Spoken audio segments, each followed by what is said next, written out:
Welcome to McPlum, simple solutions served daily. You start by preparing the phone and cable so the tether will work reliably.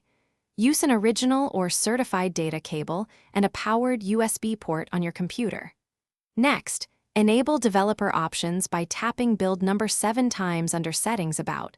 This unlocks USB debugging.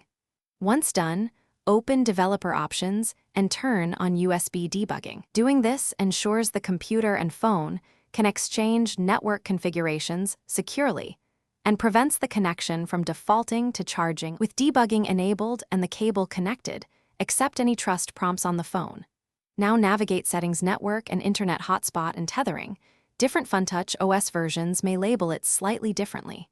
Toggle USB tethering on. Your phone creates a routed interface for the computer. On your PC, expect a new Ethernet or USB network adapter to appear. Make sure the phone has mobile data enabled and that carrier tethering is permitted, since the phone routes internet packets from cellular to the USB interface.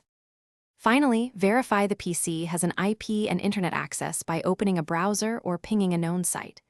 If you see no connectivity, toggle USB tethering off and on, unplug and reconnect the cable, and accept any permission prompts again.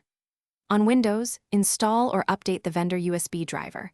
On Mac OS or Linux, ensure RRENDIS or CDC drivers are present. If problems persist, replace the cable, enable mobile data, or reboot the phone and computer. These steps resolve most issues quickly. Thanks for watching. Stay juicy and subscribe.